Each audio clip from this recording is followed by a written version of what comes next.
Vamos fazer uma oração então para a gente iniciar? Senhor Deus, mais uma vez, Senhor, o Senhor nos concede o privilégio de servi-lo, de estarmos congregando em Teu nome, de estarmos estudando a Tua palavra, analisando as Escrituras, para saber, Senhor, se estamos andando de fato dentro dos Teus princípios para sermos abençoados. É isso que nós pedimos nessa manhã, que nesse estudo e logo mais também no culto, a Tua palavra seja pregada com fidelidade, que os ensinos sejam claros e fiéis. Para a Tua glória e para a edificação da igreja é que nós te pedimos, em nome de Jesus. Amém, Pai. Amém. Irmãos, às vezes a gente passa pela cabeça, mas a igreja, a ICCG fala pouco sobre finanças, né? Aqui nós vamos estudar nessa manhã sobre a prática da contribuição financeira na ICCG. Não, a ICCG não fala pouco sobre finanças, ela fala o suficiente. Como que nós estudamos finanças? Através das Escrituras, ao longo da pregação expositiva sequencial. Você aprende através do testemunho das Escrituras, do estudo das Escrituras, ao longo das cartas, ao longo de um estudo de um livro profético do Velho Testamento, do livro de Gênesis. Você vai aprendendo sobre tudo que concerne a vida humana, principalmente do crente. Então, ao longo do estudo bíblico, ao longo das Escrituras, você vai aprendendo sobre tudo: como cuidar de família, como lidar com os pais, como lidar com as esposas, maridos, como lidar na igreja, como se comportar na sociedade, como lidar com o dinheiro também. Então você aprende sobre isso, sim, tá? Mas vamos lá, vamos fazer uma aula específica nessa manhã, né, sobre a prática da contribuição financeira na ICCG. Vamos falar um pouco como é que a gente compreende isso, segundo as Escrituras. Primeiro eu quero que você abra a sua confissão de fé e regulamento interno. Estou brincando, você não precisa abrir, tá? Eu vou transcrever aqui uma parte do nosso regulamento interno. No item 3D, que fica na página 7, você que tem a sua confissão de fé, se você não tiver, não tem problema, mas existe ali a menção dos deveres dos membros da comunidade. São deveres dos membros da comunidade. Um dos deveres, não é o único, mas um dos deveres de toda a membresia, todo membro da ICCG é contribuir financeiramente com ofertas regulares para manutenção da comunidade. Ponto. Não precisa mais do que isso. É tipo assim, né? Para bom entendedor, meia palavra basta, né? A gente simplesmente aprende com simplicidade, com algo direto, né? Então você contribui financeiramente para a manutenção da comunidade, em todas as suas áreas, né? Em todas as suas áreas, que nós vamos explicar nessa manhã. Normalmente, o que a ICCG faz? O que a liderança entende? Normalmente adotamos um apelo simples para convidar a membresia à adoração financeira em todos os cultos. Todos os cultos, tá? Você é convidado.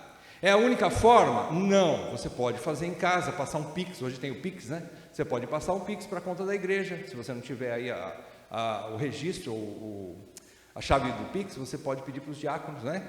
E você tem essa facilidade de participação. Em casos de extrema necessidade, só em casos quando a comunidade, a ICCG, não tem condições financeiras para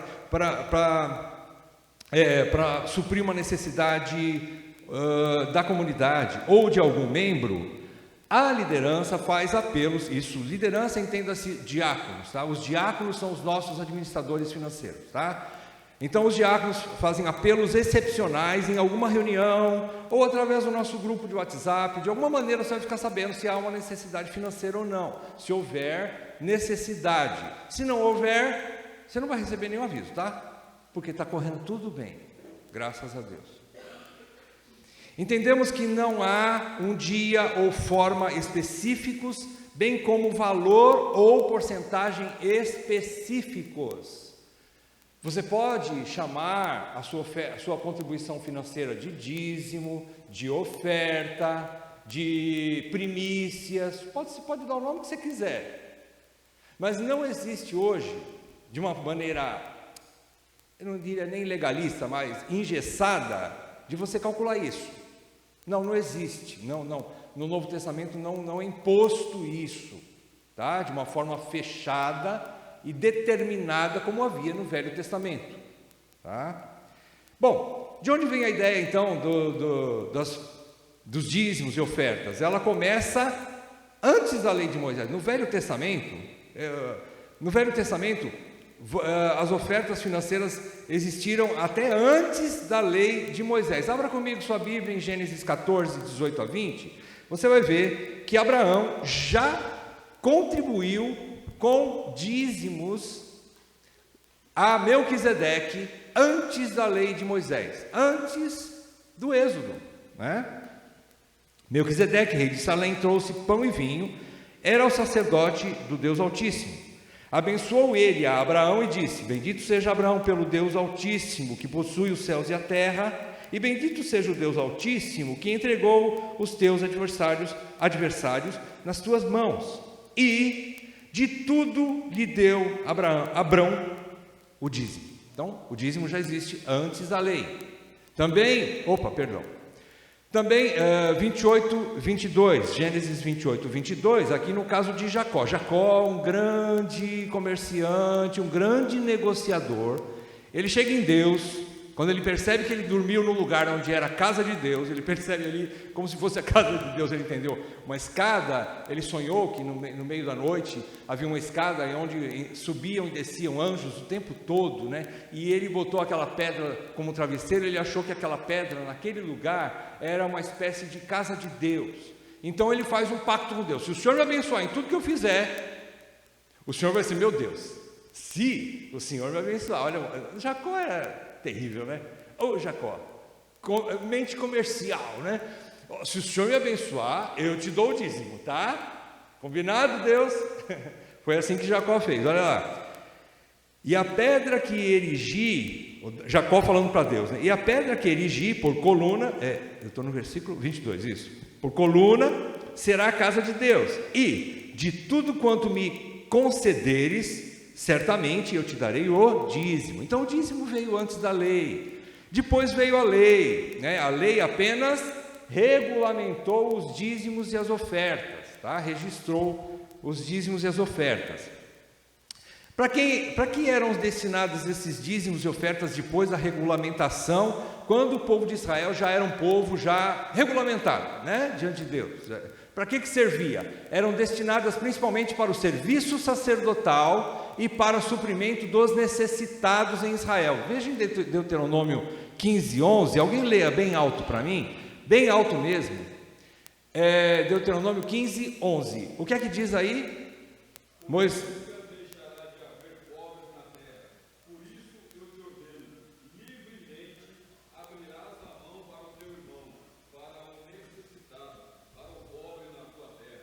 Olha que interessante. Alguns dizem assim, não, ele não está falando de dízimo, ele está falando de uma oferta especial para necessitado. Não, Deus nunca quis amarrar dízimo, embora ele regulamentou, mas ele ama a generosidade. Livremente darás, ou seja, não esteja amarrado nos 10%. Livremente participará. Deus quer o coração inteiro, não só 10% dele. Deus é Deus de tudo. Então ele mostra aqui que ele mesmo, Deus, vai permitir que hajam necessidades no meio do povo, para que todos exercitem a generosidade, a contribuição, repartir. É mais do que simplesmente dar os 10% e ficar sentado e dizer assim: bom, agora apareceu uma outra necessidade, aí não tem nada a ver com isso, eu já dei meus 10%. Não, é mais do que isso. Então, chegamos no Novo Testamento, onde tudo se concentra na pessoa de Jesus Cristo, quando ele então apresenta toda a revelação de Deus. E quando chega no Novo Testamento, qual é a prática dos cristãos quanto à contribuição financeira? Os cristãos deram continuidade continuidade àquilo que já havia sido ensinado no Velho Testamento. Eles deram continuidade. Jesus mesmo, lá no livro de Mateus, ele ensina que o pessoal dá o dízimo do cominho, de todas as microervas, né? Mas se esquecem da misericórdia, da justiça, da bondade, né? Então é como se Jesus estivesse falando assim: não se amarrem somente nos dízimos, não fique preso somente nos dízimos. Os dízimos significa que você tem alguma intenção de participar, porém, eu quero mais de você. É como se Jesus estivesse falando assim: eu quero misericórdia, eu quero um coração dilatado, eu não quero um coração engessado, preso em porcentagens. O Novo Testamento é mais do que isso. No Novo Testamento, tudo que nós fazemos, não é só dinheiro, mas tudo que nós fazemos passa de uma obrigação legalista para um relacionamento amoroso. A lei conduziu a um relacionamento, é mais do que obrigação, é relacionamento, é se dar por inteiro. Então Atos 2, 42 e 45 diz assim, Atos 2, 42 a 45, eu vou ler aqui,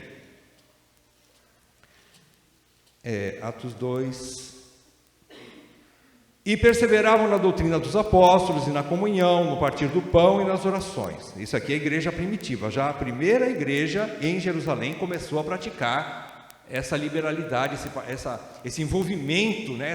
Esse mutualismo, esse relacionamento novo através de Jesus, que rasgou o véu e abriu um novo e vivo caminho. Agora eles chegavam com mais intimidade a Deus.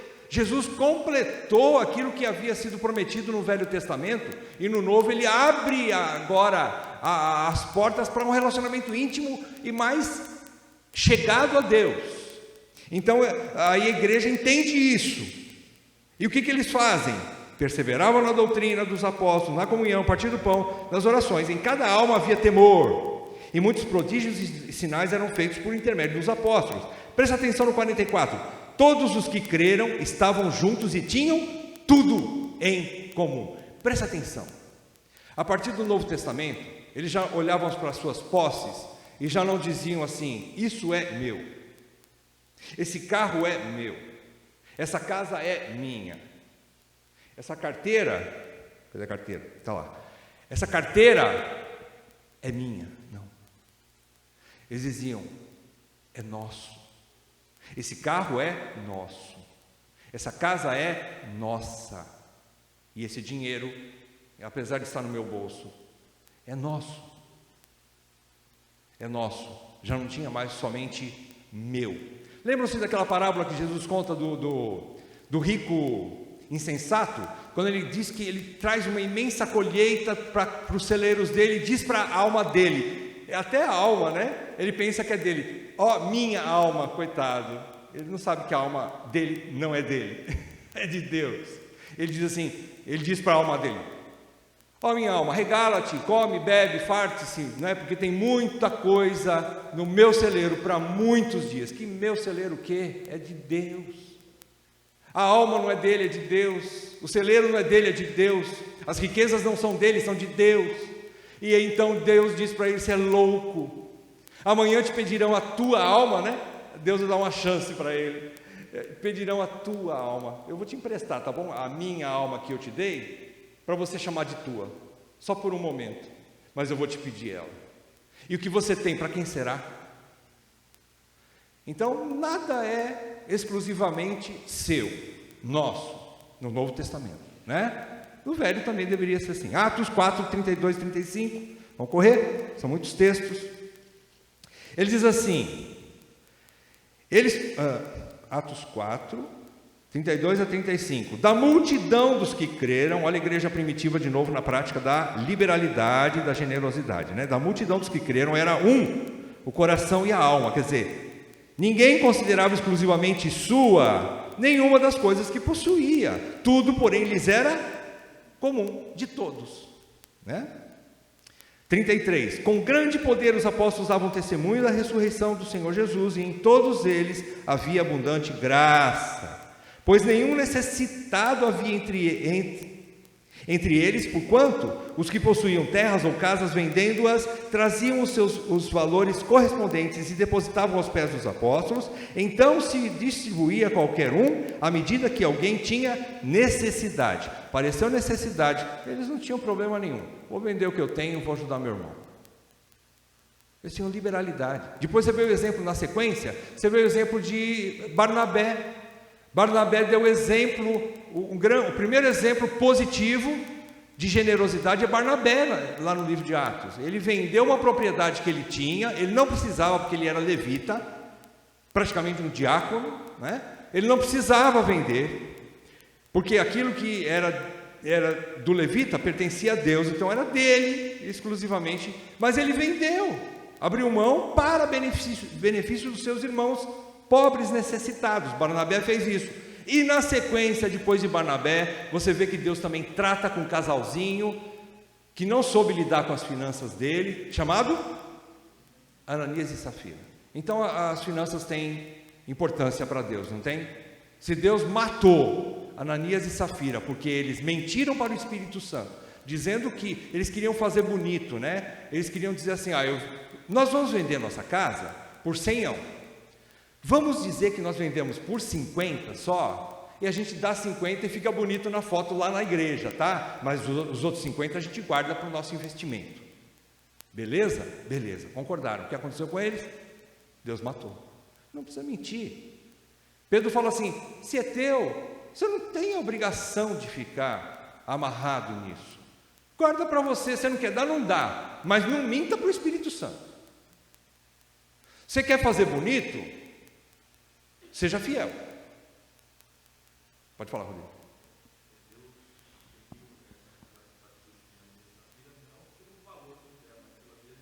Exatamente. Deus puniu não pelo valor que eles deram, mas pela desonestidade. Se eles tivessem dado 10% ou 20%, se eles tivessem chegado assim: Ananias, Safira, vem cá, mulher, eu estou querendo dar 10%, o que você acha? Eu acho bom, vamos orar? Vamos. Senhor, eu tenho condições de dar 10% hoje, pode ser, Senhor, aceita a minha oferta, é 10% que eu posso dar.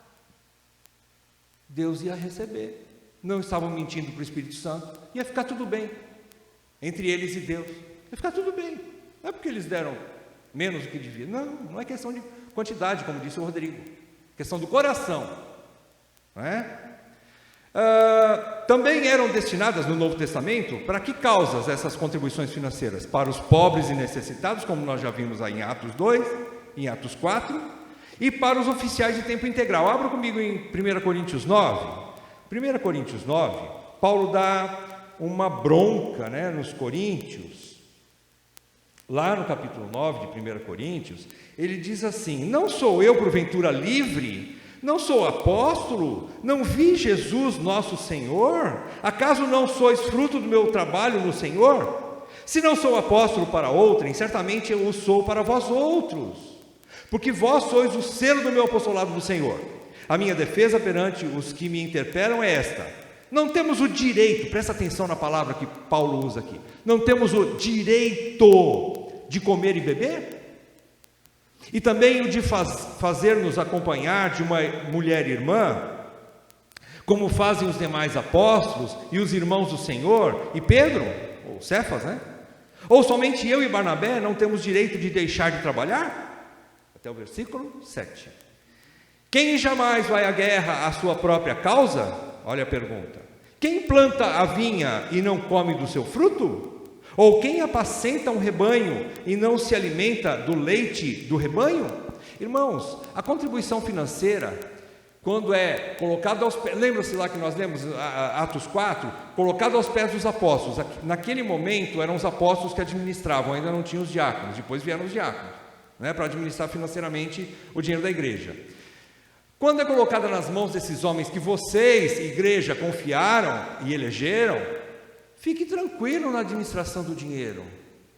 Entra num descanso. Deus vai conduzir esses diáconos para a administração correta do dinheiro. Não fique achando que o dinheiro foi desviado, o dinheiro está sendo usado de maneira inescrupulosa, de maneira incorreta. Entra num descanso, a não ser que evidências sejam bem claras sobre alguma coisa anormal que está acontecendo. Colocou nas mãos dos apóstolos, colocou nas mãos dos diáconos, eles vão administrar. E os diáconos tomaram a decisão de fazer contribuição para uma família, para um necessitado ali, investimento na igreja, no salão, na pintura, no som, e também para os pastores de tempo integral. Os diáconos decidiram? Está bem decidido. Entre num descanso, queridos. Entre num descanso. É o Espírito Santo que está conduzindo esses diáconos. Tá bom? Entre num descanso. Então, Paulo está dizendo assim para os coríntios: por que eu e Barnabé não temos esse direito de deixar de trabalhar para pregar para vocês? Para trabalhar para o Evangelho, para a pregação, para o ensino de vocês. Você acha que preparar um sermão cai do céu? Você acha que preparar uma aula, você tem uma aula sólida, né? Você prepara em meia horinha? Você acha que aconselhamento se faz de qualquer jeito? Você acha que pastorear um rebanho é uma coisa assim, o pastor não trabalha, tipo assim, né? Ele não faz nada, né? Irmãos, é um entendimento incorreto. É um entendimento incorreto do que é um trabalho pastoral. E toda igreja sadia, toda igreja saudável, né? Ela tem pastores de tempo integral. Ela tem líderes que estão ali trabalhando em prol do Evangelho e tem que responder a essa responsabilidade, lógico. E também merecem o seu salário. São dignos do seu salário. Veja lá em 1 Timóteo 5, versículo 17. O que é que diz aí? Alguém achou?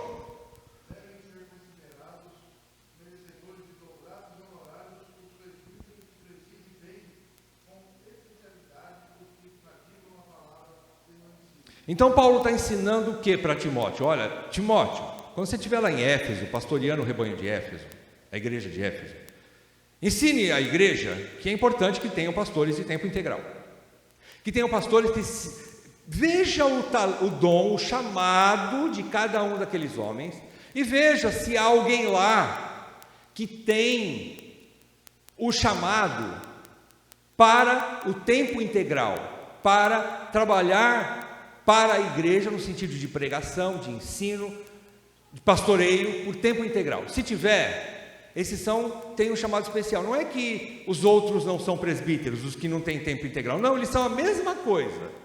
É só questão de função. E nessa função diferenciada, já que eles vão se dedicar o tempo todo à preparação da pregação e do ensino, eles são dignos de ter um salário. Eles são dignos de ser remunerados, desde que faça isso com dedicação. E o que mais? O que mais que ele fala? Dedicação, né? Faça isso de maneira correta, né? De maneira que realmente supra a igreja, né? Então para isso que é destinado também as ofertas financeiras no Novo Testamento, que nós entendemos. Isso são base para nós, Igreja Cristã em Campo Grande, né? Principalmente para o uso, para suprir os homens de tempo integral na igreja, os pastores e os necessitados, mas também não só isso, para investimento no próprio local de reuniões. Como que nós contribuímos também para o Evangelho? Quando você chega aqui e o salão está com energia elétrica funcionando. Ontem tivemos um problema, não é? Não deu para dar aulinha. Por quê? Ou deu, né? Não sei. Acho que meia boca. Mas se não tivesse pago a conta de luz ia ser muito vergonhoso, né? Mas não foi o caso, né? Foi porque faltou energia por causa da chuva. Mas precisa ter um salão adequado para você sentar, poder ouvir, poder participar de uma aula de maneira, no mínimo, confortável possível, né? Para você ter tudo isso gravado para amanhã ou depois você rever. Enfim, existem N coisas que os diáconos vão administrar e investir o dinheiro que você contribui para o bem da igreja, para o bem do Evangelho e para a expansão do Evangelho e do reino de Deus aqui em Campo Grande. O seu dinheiro, de alguma forma, é dedicado a missões. Às vezes a gente pensa assim, né? Vou mandar dinheiro lá para a África, né? Lá para Cuba. Nem sei se tem missionário em Cuba, acho que não, né? Cezão até disse não, Deus me livre. Bom, irmãos, você investindo e nós estando aqui, nós estamos pregando o Evangelho e de alguma forma a missão está sendo cumprida aqui. De alguma forma a missão, você está sendo suprido e você vai levar essa semente para onde você trabalha, onde você estuda, para a tua família, você vai levar essa semente do Evangelho para fora daqui. Então, é investimento também no reino. Quais os princípios agora para nortear a contribuição financeira? Agora sim, os princípios para nortear. Como contribuir? Ou, se você quiser chamar, ofertar, contribuir ou ofertar, dizimar, devolver primícias, tanto faz, é a mesma coisa. Aqui não tem uma coisa ou outra coisa, tá? Aqui só tem uma coisa, contribuição financeira. Eu quero chamar de dízimo, beleza, chame do jeito que você quiser. Ofertas, chame do jeito que você quiser. Primeiro e grande, maior base ou princípio para a contribuição financeira, a contribuição financeira é um ato de consagração voluntária e adoração a Deus. Eu falei no começo que muito mais do que obrigação, como era na lei, agora nós entendemos que é um ato de adoração, é mais do que obrigação, é um relacionamento com Deus, é um relacionamento, é intimidade, é prova de que o dinheiro não é maior do que Deus para você, e que você adora a Deus e não a Mamon, e que você tem essa liberdade. Abra conosco então 2 Coríntios 8, está ali, ó, não precisa abrir, desculpa, eu transcrevi o texto aqui, né, para facilitar, vamos lá. 2 Coríntios 8, de 3 a 5, diz assim: porque eles, testemunho eu, na medida de suas posses, e mesmo acima delas, se mostraram, olha só, eu deixei em destaque aqui a palavra, se mostraram voluntários, quer dizer que não foi obrigação, né? Voluntariedade significa alguém que foi sem pressão, sem que alguém botasse um revólver na cabeça dele e falasse assim, bota 10% no gasofilácio. Não, foi voluntário. Se mostraram voluntários, pedindo-nos com muitos rogos a graça. Olha como, aqui, deixa eu contar um pouquinho a história aqui. Paulo está dizendo aos coríntios que as igrejas da Macedônia, que era uma outra região, eram mais pobres do que as igrejas de Corinto. Eles eram tão generosos, entenderam tão bem a participação financeira como um ato de adoração, de consagração a Deus, que eles entenderam que isso era uma graça. As igrejas da Macedônia, que estavam contribuindo financeiramente para as igrejas da Judéia, que estavam passando necessidades muito graves, esses macedônios, apesar de pobres, eles entenderam que eles foram voluntários e participaram como uma forma de graça. O que é graça? É um privilégio, é uma honra. Eles entenderam que era uma graça, não foi uma obrigação. Eles pediram, olha só, pedindo-nos com muitos rogos. É como se Paulo estivesse dizendo assim para os macedônios: olha, peraí gente, vocês têm certeza? Vocês estão tão pobres, olha só a necessidade de vocês, não precisa gente. Eles falaram assim: não Paulo, você não pode roubar de nós essa honra, você não pode roubar de nós esse privilégio. É uma graça, Paulo, e você não vai nos impedir de participar. Não vai, apóstolo. Nós vamos participar, porque isso é uma honra. Então, de participarem da assistência aos santos. E não somente fizeram, presta atenção agora no final, não somente fizeram como nós esperávamos, mas também deram-se a si mesmos, primeiro ao Senhor. Está falando de consagração, de relacionamento.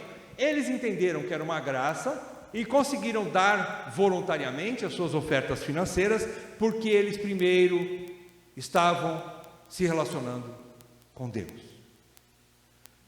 Deram-se a si mesmos primeiro ao Senhor, depois a nós, pela vontade de Deus. Era a vontade de Deus que eles tivessem um relacionamento com Deus e, consequentemente, fossem generosos como Deus foi generoso. A imitação do Evangelho, a imitação de Deus, eles estavam imitando Deus, quando Deus deu o seu único Filho, para que todo aquele que nele crê não pereça, mas tenha vida eterna. Deus lhe deu o seu tesouro maior, Deus nos deu o seu tesouro maior, de graça, generosamente, abundantemente.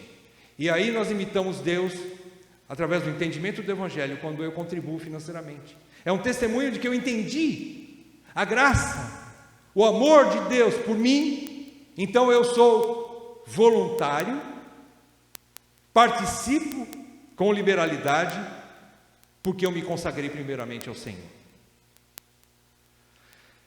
2 Coríntios 9, 12 e 13 diz assim: porque o serviço desta assistência não só supre a necessidade dos santos, mas também redunda em muitas graças a Deus. Aquele que recebe e diz assim: Senhor, obrigado, Senhor. Chegou na hora, eu já não tinha mais arroz na botija para fazer para minha família. Chegou na hora, Senhor, obrigado. Senhor, obrigado porque esses diáconos vieram trazer aqui esse medicamento e eu já não tinha condições de comprar esse remédio e Deus supriu através da igreja. Obrigado, Senhor. Dão graças a Deus. Então vejam que isso redunda em adoração, não é? Em graças, muitas graças a Deus. Visto como, na prova desta ministração, Paulo usa a palavra ministração, que é a mesma de serviço ou adoração. Nesse serviço voluntário de adoração, glorificam a Deus pela obediência da vossa confissão quanto ao Evangelho de Cristo e pela liberalidade com que contribuís para eles e para todos. Paulo está resumindo o que Paulo está querendo dizer aqui de 9, de 12 a 13, ele está querendo dizer assim: quando vocês ofertam financeiramente, aqueles que recebem esse benefício louvam a Deus, adoram a Deus, glorificam a Deus. E vocês estão fazendo isso de forma liberal, e isso também é adoração. Vocês estão também adorando. Quando você traz aqui no gasofilácio a sua oferta e coloca lá, ou você passa um Pix para o banco direto, faz uma transferência do jeito que você achar melhor, faz um cheque, bota aí, do jeito que for, não interessa a forma, é adoração. É adoração. Você está glorificando a Deus. Segundo princípio, primeiro é que ele é uma adoração. Segundo é sistematicamente. Como é que você participa? Sistematicamente. Veja bem, o que é sistematicamente? Seria muitas coisas juntas, tá? Com prontidão, não por obrigação, nem de última hora, mas de forma constante também. Veja em 2 Coríntios 9, 1 e 2. Diz assim: ora, quanto à assistência a favor dos santos, é desnecessário escrever-vos, porque bem conheço a vossa presteza. O que é presteza? É agilidade em dar. Ele não fica pensando duas vezes, fazendo continha: será que eu posso, será que eu não posso, será que eu dou, será que eu não dou, deixa eu fazer primeiro minhas contas, ver primeiro as minhas necessidades. Eles são rápidos. Presteza é assim: olha, está precisando, estou aqui. Presteza, a vossa presteza, da qual me glorio junto aos macedônios, dizendo que a Acaia, ou seja, a região onde moravam os coríntios, a Acaia está preparada, está pronta. Ela, desde o ano passado, olha só, com antecedência, eles estavam preparados, eles não deixaram para a última hora. Quando que Paulo vem aqui? Ele vem o ano que vem buscar essa oferta para levar para a Judéia. Então deixa para o ano que vem eu vejo, se der eu dou, se não der eu não dou. Eles receberam a notícia: Judéia está precisando de ajuda. Vou lá no meu banco, vou ver o que eu tenho lá e vou ofertar. Fez suas contas, foi lá e tirou o dinheiro. Mas é só o ano que vem, não tem problema, isso aqui está na gaveta, trancado, eu joguei a chave fora para nem eu mesmo mexer, porque eu sei que o dinheiro a gente acaba mexendo, né? Não vou mexer nesse dinheiro, esse dinheiro está reservado para a contribuição financeira, preparada desde o ano passado, e o vosso zelo tem estimulado a muitíssimos. O zelo aqui está no sentido assim: percebeu está sensível à necessidade do outro, ele então age. Zelo seria estar com cuidados, com percepção para ação. Zelo é isso, é estar percebendo. E quando ele está apercebido, ele também faz disso uma disciplina na sua vida, para que ele seja sistemático. Você sabe que o mês que vem a igreja vai precisar também pagar conta de luz, pagar conta de água, pagar salário, pagar manutenção do salão e tal. Então você é sistematicamente organizado para que você é zeloso nisso. Você é constante nisso, né? De forma constante. Você sabe que... Pode falar, César.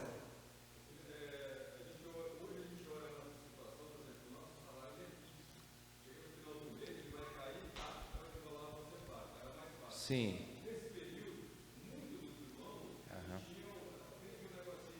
Sim.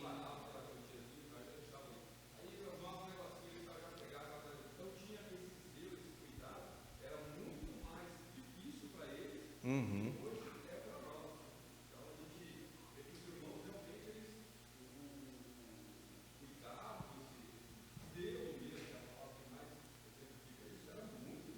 Sim.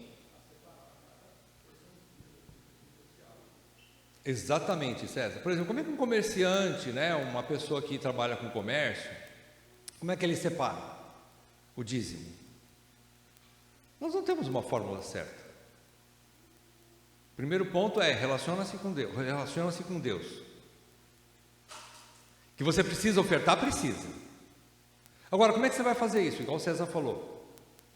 Você não sabe se amanhã você vai vender, se não vai vender, quanto você vai vender. Você não sabe quanto você vai ganhar de comissão, de lucro daquela venda que você fez. Você só sabe de uma coisa: o teu coração, se você é crente, o teu coração bate assim: eu quero contribuir. Não é que eu preciso contribuir. Embora as duas coisas são bem próximas, né? Porque quando você quer e você não contribui, você se sente mal, não é mesmo? Você se sente mal. Por que eu não ofertei? Por que eu não servi ao Senhor? Por que eu não participei daquela reunião? Eu preguei uma vez um sermão, chamava-se Caçadores de Oportunidades. Falta isso nos nossos dias. Gente que quer caçar oportunidade. Tem gente que está esperando cair a oportunidade do céu, já caiu, já bateu, já quase desmaiou e não pegou ainda. O que precisa para despertar? Cai um raio na cabeça? Já era para ter despertado o serviço. E quando eu falo serviço, não é só dinheiro. Muitas outras oportunidades a igreja tem, abre para mim e para você. Mas, então aqui os coríntios estavam aprendendo uma outra coisa que Paulo estava ensinando: serem sistemáticos, zelosos, né, constantes. Olha, é uma necessidade imediata, é uma necessidade momentânea, mas ela precisa também ser suprida constantemente, sistematicamente. Você não contribui um valor tão grande e diz assim: olha, eu dei tanto dinheiro lá que agora a igreja nunca mais vai precisar de oferta. Não, ninguém faz isso. Por isso precisa ser sistemático. Você sabe que o dinheiro uma hora acaba, né? Como acaba no teu banco, no teu bolso, na tua casa, no teu cofre, também acaba lá na igreja. Ela é utilizada, não vai para poupança. Não vai para poupança. Terceira princípio para a contribuição financeira: generosamente, generosidade com altruísmo. O que é altruísmo? É pensar mais no outro do que em si mesmo, é colocar o outro em primeiro lugar, é não ter o egocentrismo, né? É o contrário do egocentrismo. Eu primeiro para mim, depois para os outros. E desapego, generosidade é um desapego aos bens materiais e ao dinheiro. 2 Coríntios 9,5 diz assim: portanto, julguei conveniente recomendar aos irmãos que me precedessem entre vós e preparassem de antemão a vossa dádiva já anunciada, para que esteja pronta como expressão de generosidade e não de avareza. A generosidade não dá espaço para muitas continhas. 10%. Olha, eu quero dizer uma coisa para vocês. Se para a disciplina, para aprender a lidar com o dinheiro, seja necessário, eu não tenho ainda noção de como fazer isso, eu vou determinar nesse momento 10% para mim, ótimo, determina. Não cobre isso dos outros, tá? Use como um critério seu, na medida da sua fé. É necessário que você faça isso, pelo menos para você começar a exercitar isso, beleza, não tem problema. Agora, isso não é uma regra engessada e fechada no Novo Testamento. Qual é a regra? Seja generoso. Generoso excede os 10%. Ou pelo menos não está preso nos 10%. Generosamente, como expressão de generosidade, o que estava acontecendo? Paulo disse assim aos coríntios: olha, eu achei melhor que alguns irmãos possam ir antes de mim aí para Corinto, para receber essas dádivas de vocês que vocês já anunciaram, né? E que ela seja feita. Paulo dá um toque neles, né? Sábio Paulo, ele deu um toquinho, para que essa oferta que vocês estão fazendo financeiramente para a Judéia, ela não seja uma expressão de avareza, ou daquele que está mesquinho, né? Seguro no dinheiro. Avarento é aquele que... Quem foi a prova do avarento que nós falamos agora há pouco, do casalzinho? Ananias e Safira, eram avarentos, né? Ou pelo menos eles dividiram o coração entre Deus e o dinheiro, Deus e Mamon, né? Então, como expressão de generosidade, vocês têm que aprender a serem generosos, né? Então, esse é mais um princípio. O primeiro é como expressão de adoração. Segundo, sistematicamente, constantemente, com zelo, com presteza. Terceiro princípio, com generosidade, com altruísmo, com desapego ao dinheiro. Quarto princípio, liberalmente ou voluntariamente. Eu estou praticamente repetindo o que já foi falado, né? Mas em 2 Coríntios 9:7, Paulo diz assim: cada um contribua segundo tiver proposto no coração. Veja bem, aqui não está escrito assim: cada um contribua conforme a lei dos 10%. Cada um contribua conforme o pastor exige lá do púlpito. Cada um contribua conforme o seu pai, a sua mãe contribuía no passado. Não. Paulo está dizendo assim: cada um contribua segundo tiver proposto no coração. Por isso que o coração precisa ser salvo antes do dinheiro, do bolso. O coração precisa ser salvo antes da carteira, antes da conta bancária. Porque é no coração, quando você tem um envolvimento com Deus, entendimento do Evangelho, do amor de Deus por você, você é salvo da avareza, você é generoso, você dá liberalmente, voluntariamente, não precisa ninguém mandar, não precisa ficar fazendo apelo, você é generoso, você tem o desejo no coração de participar. Mas eu vou olhar lá no balancete, nossa, está sobrando bastante dinheiro na conta da igreja, então eu ia dar uma oferta bem gorda esse mês, acho que não vou dar não, para quê? Não precisa. Não, você não quer saber de balancete, você vai fazer isso por amor a Deus e adoração, independentemente do que aparece no balancete da igreja, do que está sobrando na conta. Aleluia, glória a Deus por isso.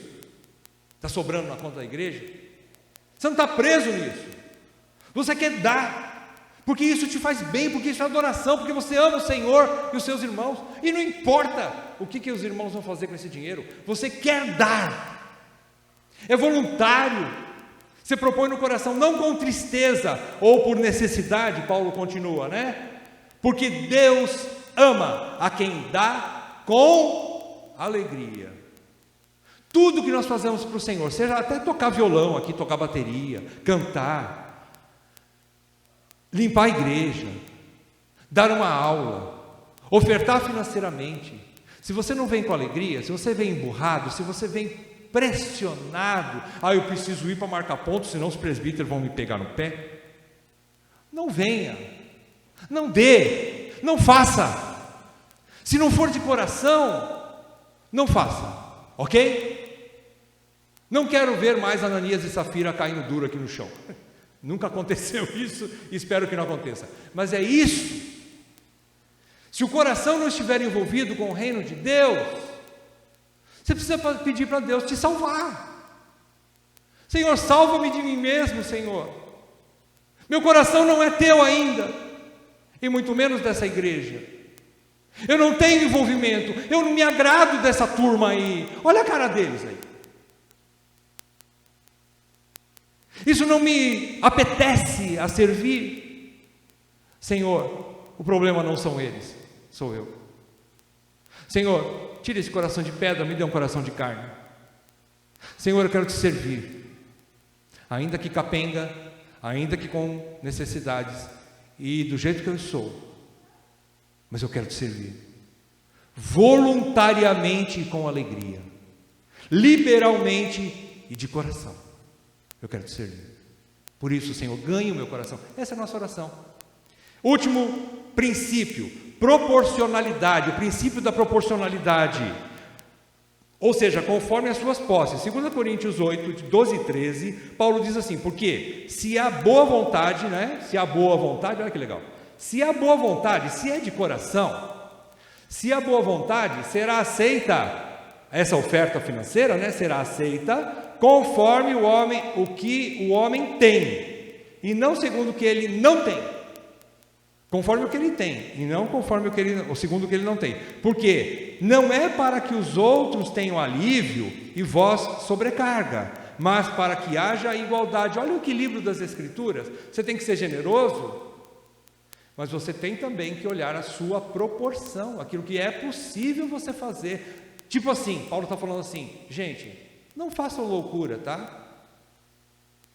Sejam coerentes. É lógico que o coração enganoso vai te dizer assim, não dá nada. Mas o coração prudente vai dizer assim, eu vou sim dar uma parte. Eu não vou dar tudo. Eu não quero fazer que nem Ananias e Safira, dar uma parte e dizer que é tudo. Mas eu vou dar uma parte e dizer, Senhor, essa é uma parte, pequena ainda, mas é de coração. É movido pelo amor que eu tenho por ti e pelos meus irmãos. Então, proporcionalmente, é segundo aquilo que a pessoa tem, não o que ela não tem. E isso tudo para que haja igualdade, é para que, às vezes tem gente que tem condições financeiras muito boas, são abastados dentro da igreja, e aleluia por isso, glória a Deus quando tem gente assim numa igreja. Mas tem outros lá que não tem nem o pão daquele dia. Isso não é igualdade. Irmãos, nós não pregamos o socialismo e o comunismo aqui, tá bom? Deixe bem claro isso. Porém, igualdade significa repartir um pouco, para que não haja extremos, um com tanto e outro sem nada. Não, na igreja você reparte, para que, como nós vimos lá em Atos 2, em Atos 4, não haja necessitados entre vós. Deus disse que vai haver sempre necessitados, não é? Sempre vai haver pobres, né? Deuteronômio 15, 11, né? Nós vimos agora há pouco. Deus permitiu isso para que você exercite a sua generosidade. Para que você exercite a sua generosidade. E haja uma certa igualdade, um certo equilíbrio. Ok? Então, recapitulando os 5 princípios, é um ato de adoração, sistematicamente, generosamente, liberalmente e proporcionalmente. São os princípios que a Igreja Cristã em Campo Grande entende como você pode participar da contribuição financeira, tá? Então, por quê? Fica a pergunta, por que investir na obra de Deus? Por que você vai fazer isso? Contribuir financeiramente na sua igreja local, para quê? Fica a pergunta aqui. Primeiro,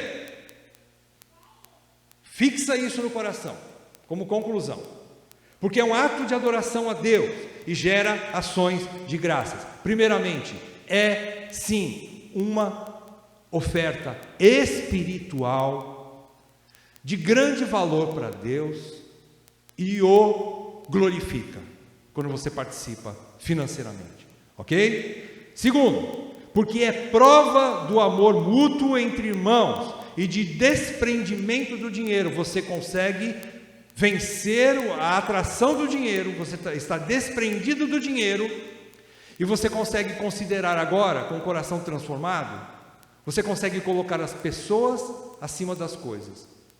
Você consegue colocar as pessoas mais preciosas do que o dinheiro.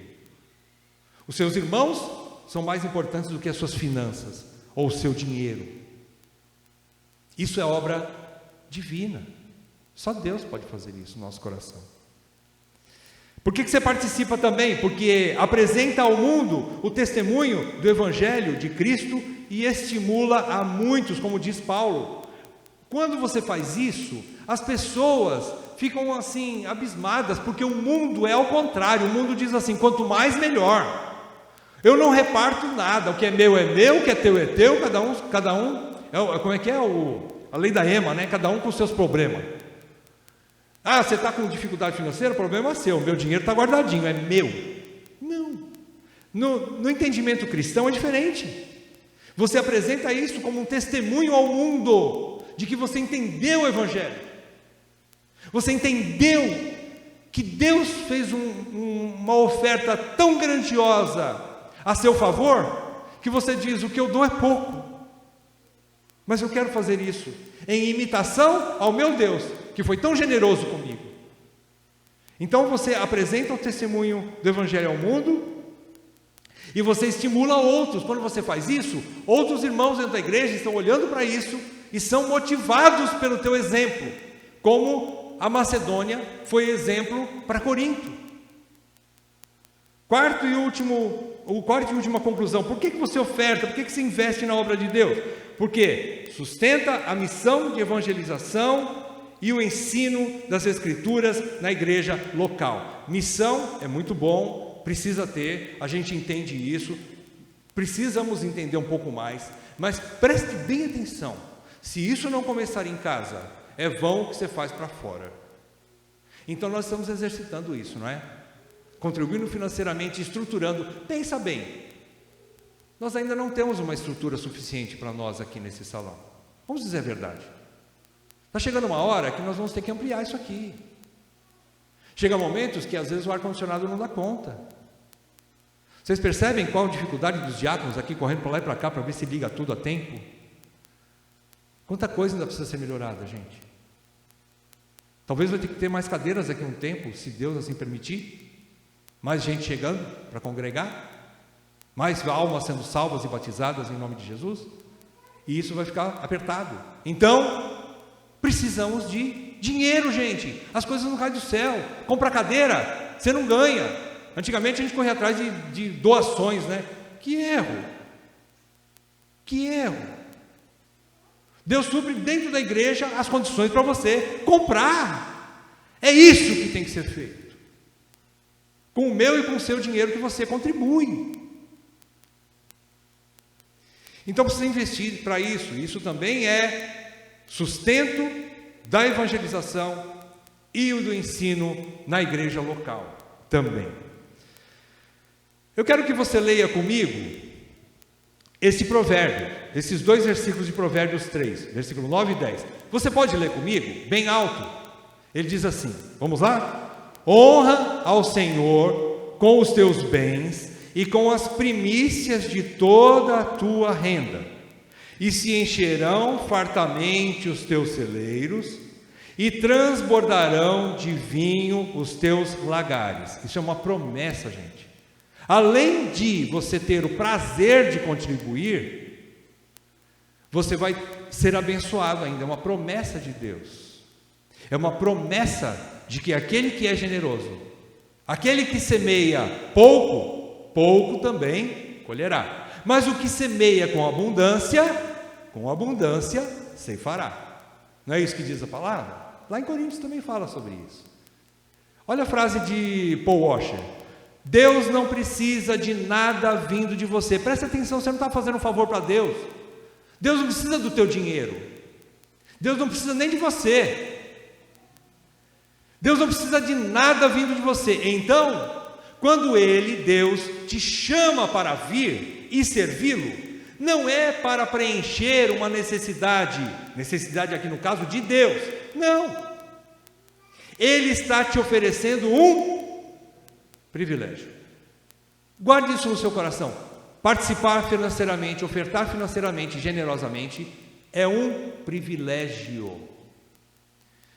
Senhor, obrigado pela Tua palavra, obrigado por estarmos aprendendo mais das Escrituras, que só ela podem ganhar o nosso coração tão duro.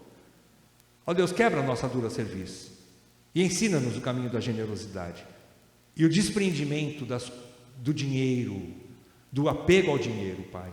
Livra-nos disso. Nós te pedimos em nome de Jesus. Amém, Pai.